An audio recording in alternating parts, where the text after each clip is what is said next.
존경하는 박정 위원장님, 여야 위원 여러분, 그리고 정부 위원 여러분, 조국 혁신당 비례대표 국회의원 차규근입니다. 늦은 시간까지 먼저 노고가 많으시다는 말씀을 드립니다. 예산결산특별위원회 종합정책질의를 준비를 하면서 저도 정부의 저출산 관련 정책, 또 다른 경제 정책, 그리고 세제 개편안 등에 관한 질의를 준비를 했습니다. 그런데 뜬금없이 일제강점기 국적 논란이 발생을 했습니다. 저는 책임감을 느꼈습니다. 먼저 저는 헌법을 수호해야 할 책무가 있는 국회의원이기 때문입니다. 또 하나는 제가 2006년부터 2011년까지 법무부에서 국적과장으로 근무를 했기 때문에 더 무거운 책임감을 느꼈습니다. 어제 김문수 노동부 장관께서 질의하시는 의원께 국적법 공부 좀 하라라고 반복적으로 말씀하시는 걸 듣고서 더더욱 국적 관련 질의를 오늘 할 수밖에 없다는 생각을 하게 되었습니다. 내년이 광복 80주년입니다. 그런데 지금 대한민국에서 무슨 일이 벌어지고 있는 것입니까?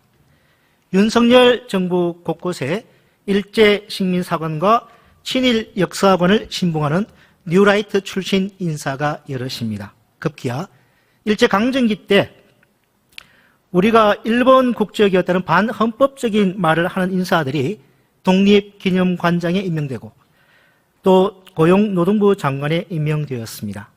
김영석 관장은 독립기념관장 선발 과정 면접에서 일제시대 조선인 국적은 일본이다라고 얘기했습니다. 또 김문수 장관은 인사청문회에서 우리 선조들의 국적이 일본이지 그걸 모르냐고 말을 했습니다. 분노한 국민들은 21세기 일진회라고도 부릅니다. 뉴라이트에 대해 잘 모른다.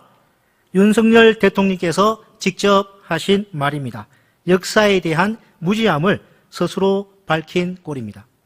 대한민국 임시정부의 법통을 개정하는 우리나라 대통령의 역사 인식이 이 지경이니 당연하다고 여기던 일마저도 다시 확인해야 하는 어처구니 없는 상황이 생깁니다.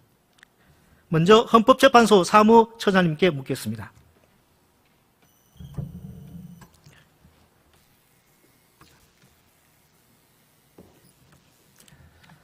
김정은 헌법재판소 사무처장님. 예. 우리 대한민국은 3.1 운동으로 건립된 대한민국 임시정부의 법통과 불이항거한 4.19 민주이념을 개성하고 라는 우리 헌법 전문 당연히 알고 계시죠? 예.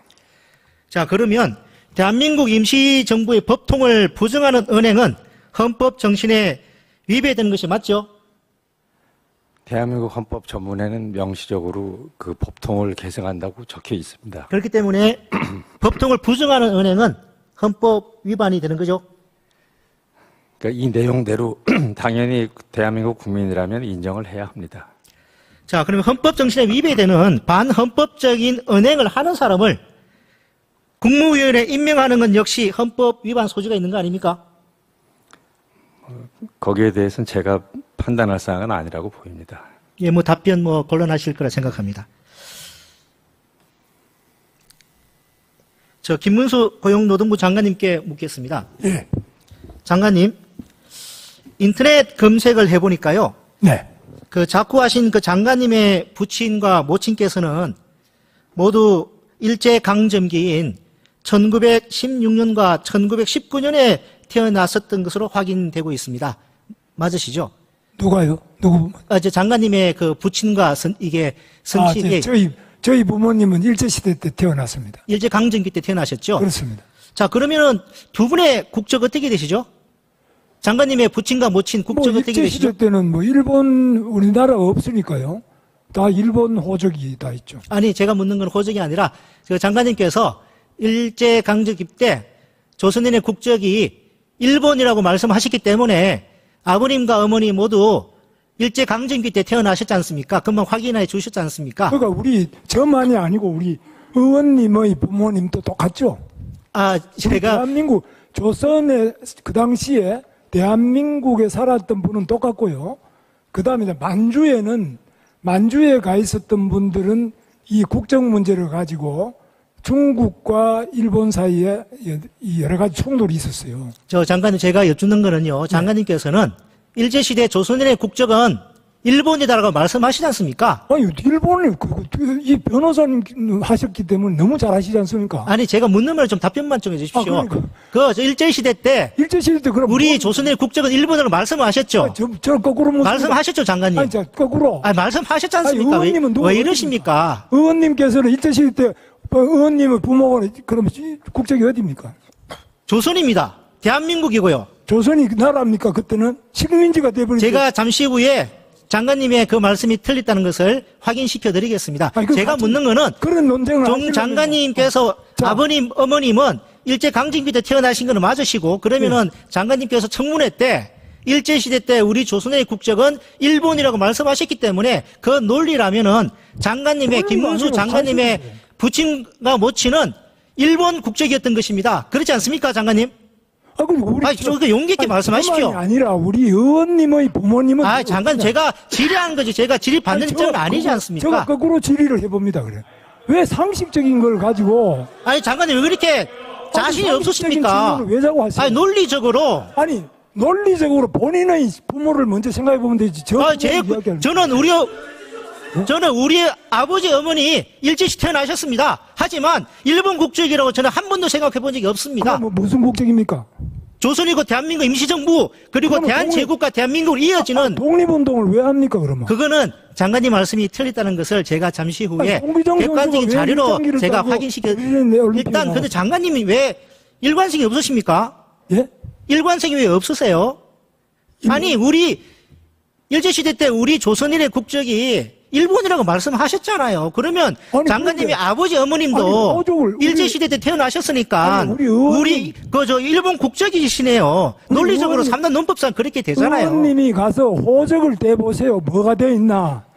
제가 묻는 말에 왜 답을 안 하시죠? 고향에 가서 호적을 떼보시라고. 자, 좋습니다. 차마 아버지 어머니의 국적이 일본이라고는 말씀을 못 하시는 것 같습니다. 좋습니다. 왜 다음 못해요? 질문하겠습니다. 예. 아니, 그런 식으로 억지로. 아니, 그 변호사도 하신 분이 그렇게 말씀하시면 안 되죠. 자, 호적을 다 신채호 떼보면 나올 선생님, 거 아니에요. 신채호 선생님 PPT 좀 띄워주십시오. 이분이 누구신지는 다들 아실 겁니다.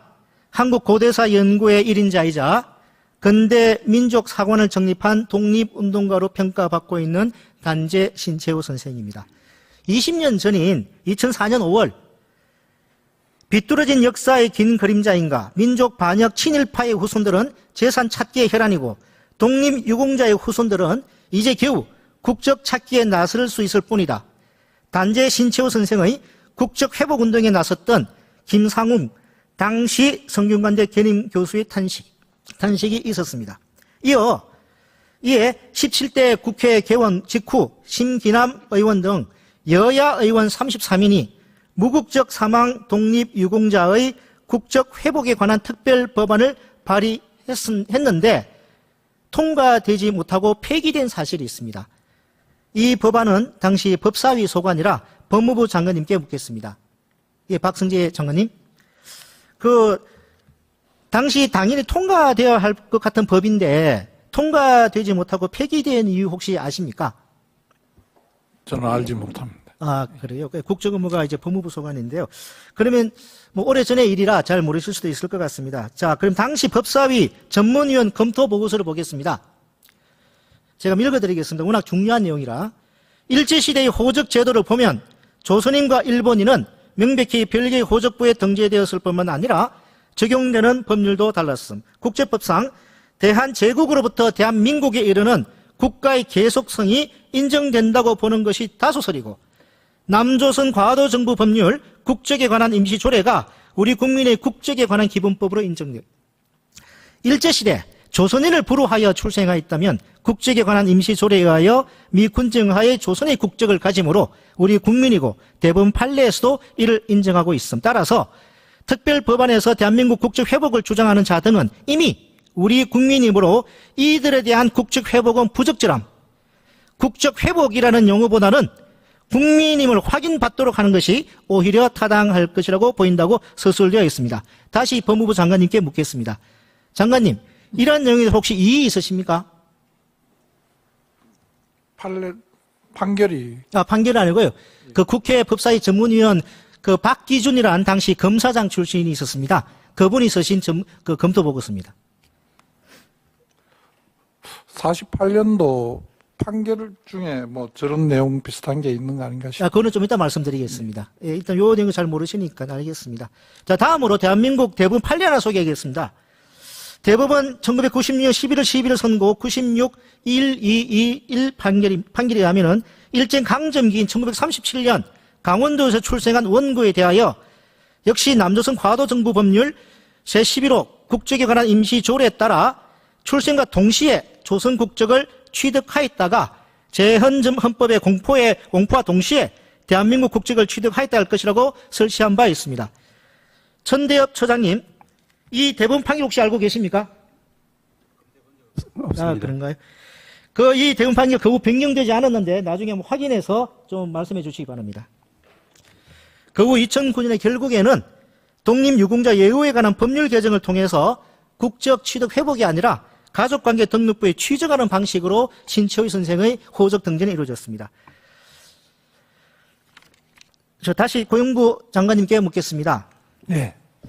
그 인사청문회에서 상식적인 이야기를 해야지 말이 안 되는 이야기를 하시면 안 되죠. 일제시대 때 무슨 한국 국적이 있었습니까? 나라가 망했는데 무슨 국적이 있어요라고 이제 발언을 하셨는데요.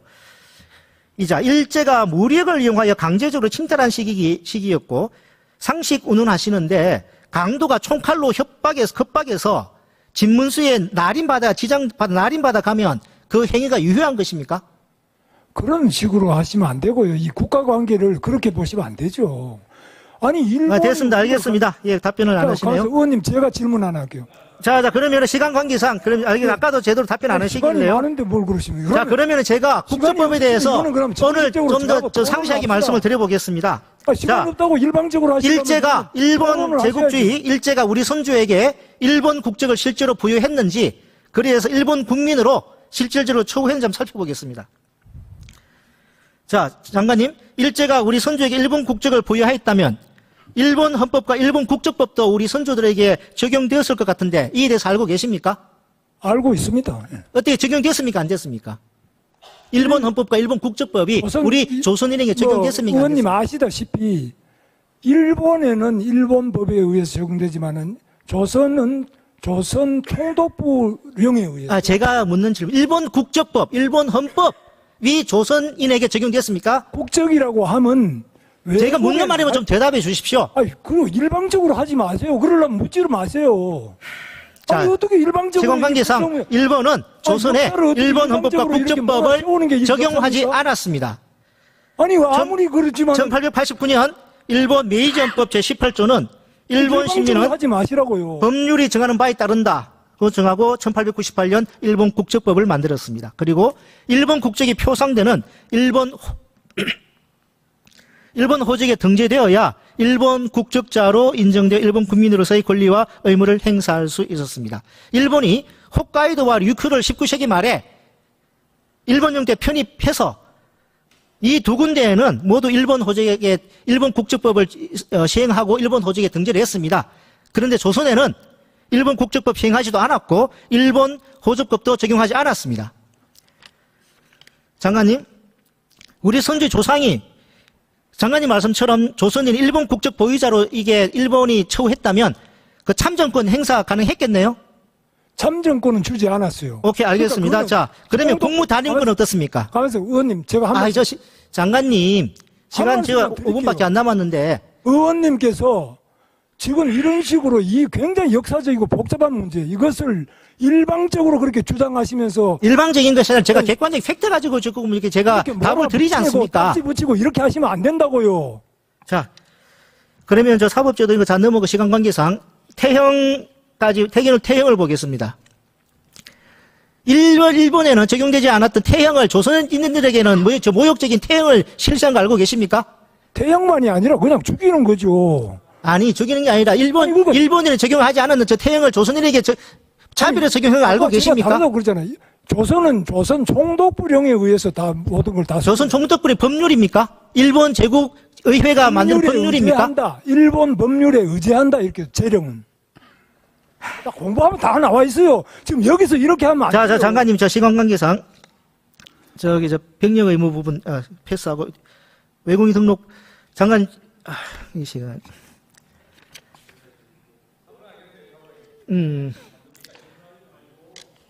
네네. 자, 장관님 말씀을 하셨는데, 일제 강점기 때 일본은 조선인에게 일제 제국의회에서 제정한 법 체계가 아닌 조선 총독부가 제정한 조선 민사령, 조선 형사령 같은 별도의 법 체계를 적용을 했습니다. 그래서 식민 통치를 위한 대외적인 필요에 의해 조선인을 인민, 신민으로 묶는 동시에 다양한 제도를 통해 일본 본토 일본인과 차별했습니다. 정인섭 서울대 국제법 명예교수의 말에 의하면은 일본이 조선인에 대하여 일본 국적법을 적용하지 않은 이유는 조선인이 다른 국적을 취득함으로써 일본 관할에서 벗어나는 것을 막기 위해서였다.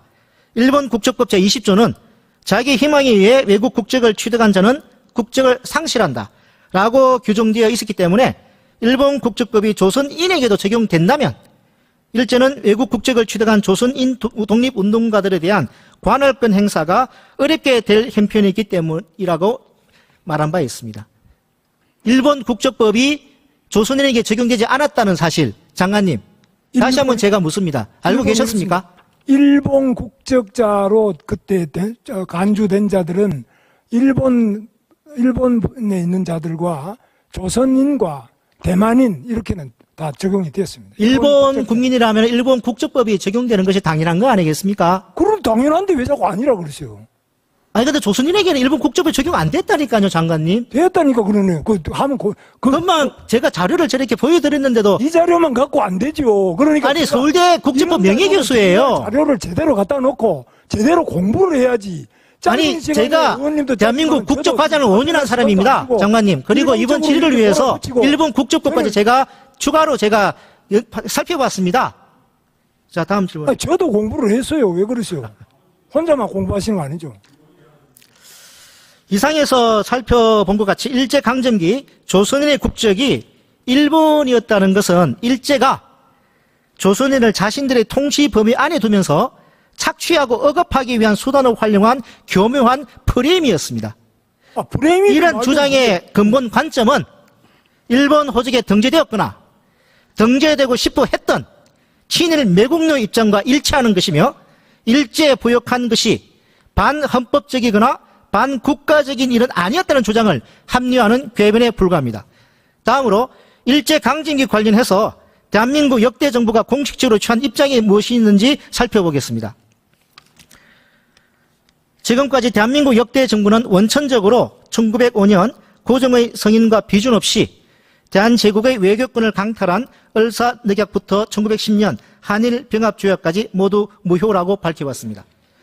박정희 전 대통령 집권했던 1965년 권력적으로 체결한 한일기본조약에서조차 1910년 8월 22일 및 그 이전에 대한제국과 일제 간 체결된 모든 조약 및 협정이 이미 무효임을 확인한다고 규정한 바 있고요. 심지어 전두환 군사 독재 정권 시기인 1986년 7월 24일 우리 정부는 을사늑약과 한일 강제 합방 조약 등이 무효임을 천명하면서 과거 대한제국이 여러 나라와 맺었던 다자 조약의 효력을 확인하고 조약 번호를 부유에 공포한 일이 있습니다. 외교부 장관님, 이 사실 맞죠?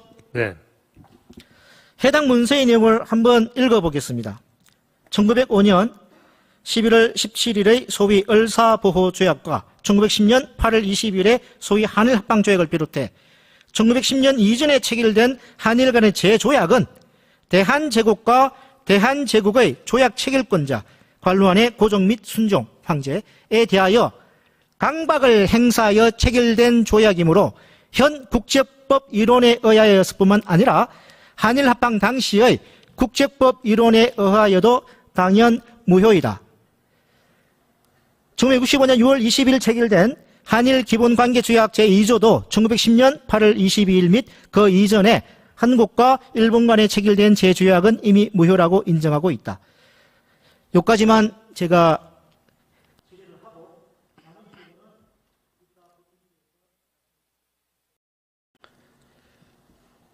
네, 놔두세요. 네, 놔두십시오.